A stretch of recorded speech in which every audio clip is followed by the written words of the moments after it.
Kaya sa araw na ito, isiniwalat na at ibinulgar ni Saldico na ang punong kriminal na nagpapatupad ng malawakang pandarambong at pagnanakaw sa kaban ng bayan, walang iba kundi si Marcos Jr. Si Saldico at sila Romualdez ang tawag sa kanila, mga conspirators. Pinakamalala na gobyerno ngayon, ito kay Marcos Jr. Walang ibang nagnanakaw sa gobyerno kundi ang presidente mismo ang nangunguna upang ang mga magnanakaw at buhaya at mga kurakot na politiko will have their happy days in government. At ito ngayon kinumpirma ni Saldico na all along ang gimmick ni Marcos na mag-inosente-inosentihan, mag-arte-artihan at magdrama na kunwa-kunwari nagpapaimbestiga ang kulukoy, siya pala ang mastermind. At dahil dyan, pakikinggan natin ang boses ng isa sa ating mga kasama ngayon, sapagkat ito po ay hanggang hindi bumababa si Marcos, walang uuwi mula sa EDSA na pagtitipon na ito. Ang ating mga kapatiran na Iglesia na Cristo, 1 milyon ang kikilos simula na sa November 16, 17, and 18 according to the reports that we have received. At dito sa EDSA, open to all ang gustong manindigan na tapusin na ang kabulukan at pagkamagnanakaw ng gobyerno ni Marcos. Open kayong pumunta sa EDSA, mapayapang pagtitipon, sama-samang pagkilos upang papanagutin ang pinakapunong salaring kriminal na mastermind at pasimuno ng 1 trilyon mahigit pesos na pagnanakaw. Itinuro na ni Saldico ngayong araw, mahigit na 12 million views ang video na ito. Hindi ito AI, ito ay authentic at ito ay binibitbit ng malalaking media outlet. At sinabi ni Saldico na siya ay papatayin na, kung kaya ito ay parang tinatawag ito na anti-mortem statement na ni Saldico. Tama ba, General? Kasi kung patay na, post-mortem yon. Kung bago ka mamatay, anti-mortem statement ang tawag doon. Kaya ito ay parang anti-mortem statement or anti-mortem confession ni Saldico na siya ay papatayin na, kaya itinuro na niya ang mastermind, si Marcos, kung bakit nalulunod sa baha, nalulunod sa korupsyon ang buong bansa, na mamatay ang kababayan natin. Mahigit na 200 ang patay sa baha sa Cebu. Ang putang inang flood control na 26 billion sa Cebu. Ang pasimuno pala ng pagnanakaw, ang putang inang presidente nito. Yan po ang totoo na itinurok ni Saldico ngayong araw na ito. At sino ang hindi may skandalo sa ganyang kalagayan na you are elected to be the president to lead and protect the people and lead the country ng tama at matuwid. Ikaw pala ang pinakapasimunong tarantadong kriminal na nagpapalaganap ng pagnanakaw. Gusto nyong mapakinggan ang boses na ito? Tawagin natin si Brother Oliver and then si General Daos ang susunod na magsasalita muli para may boses si Ka Eric, sapagkat ito ay hanggang December 31 ang rally na ito. Ang haba. 3 araw lang dapat lumayas na si Marcos.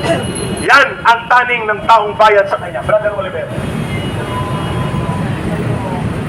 Magandang hapon po, kababayan. Magandang hapon po sa mga vlogger. Magandang hapon po dito sa Robinson. Pinagbigyan na naman po tayo. Ito, tawagin po natin itong super. Bakit po ba super? Papaliwanag po natin bakit super. Dahil si Bongbong Marcos po ay super sinungaling.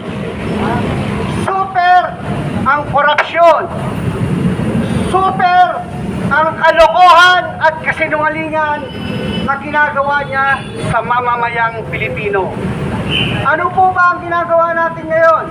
Kaya tayo nandito, pinaglalaban po natin ang karapatan ng bawat Pilipino.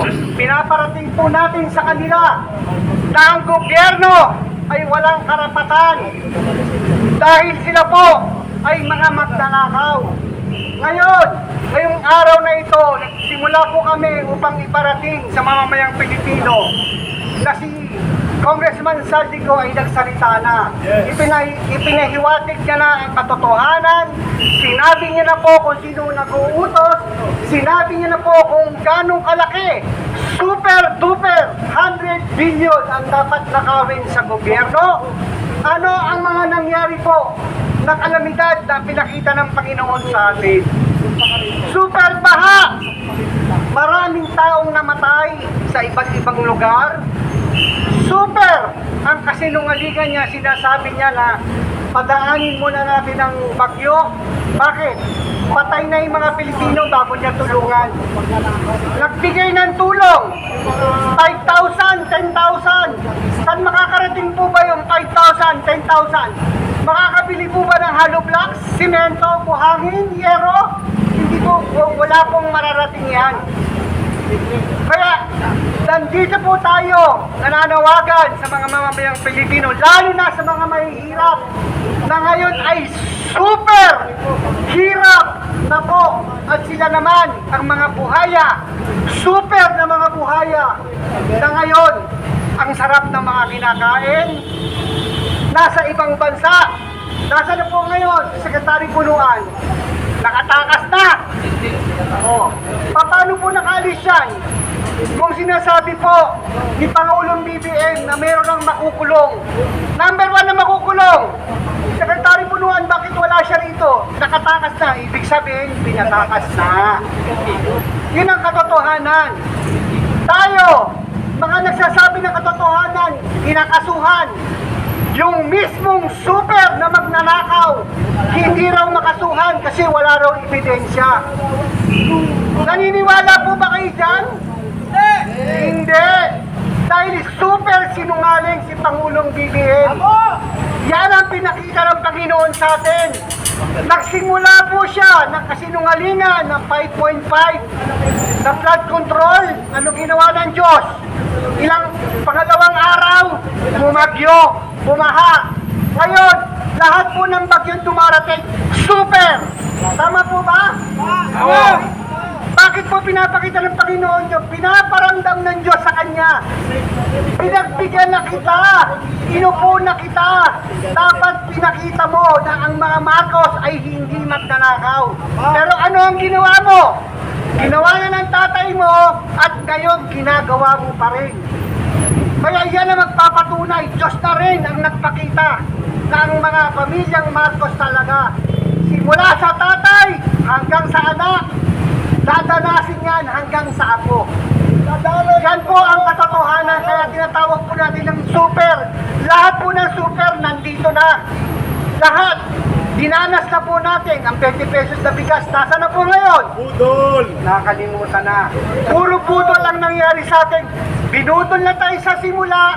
3 taon na. Ngayon, nasa putol. Kaya, gumising na po tayo ang mamamayang Pilipino. Especially sa mga mahihirap. Nasa na po ang mga farm to market road. Ang lalaki. Sobrang lalaki. Bilyon-milyon ng mga project. Sabi nga po ni Ka Eric sa Quezon City, isang village. Magkano ang pondong na binigay? Village po yun ha. Pero flood control, ilang milyon? 80 million? Na puta na. Nasa Metro Manila tayo. Pero ang flood control, bilyon. Sa Ilocos, bilyon. Wala nang milyon. Panahon po ni Pangulong Duterte, puro milyon lang pinag-uusapan. Ngayon po, super duper ang utang natin, trilyon. Bilyon ang pinag-uusapan. Trilyon na inuutang natin. Ngayon, nasa na tayo ngayon? Kinikilala pa ba tayo sa ibang bansa? Hindi. Kinikilala tayo. Pangatlo sa pinakamagnanakaw na bansa sa buong mundo. Sa Asia. Oh, di ba super pa rin? Yan ba ang nagsasabi ng katotohanan? Yan ba ang nagsasabing makadiyos? Yan ba ang nagsasabing makamamamayang Pilipino? Yan ba ang nagsasabi na makamahirap? Eh, hindi nga makalapit ang mga mahihirap eh. Hindi mo nga malapitan.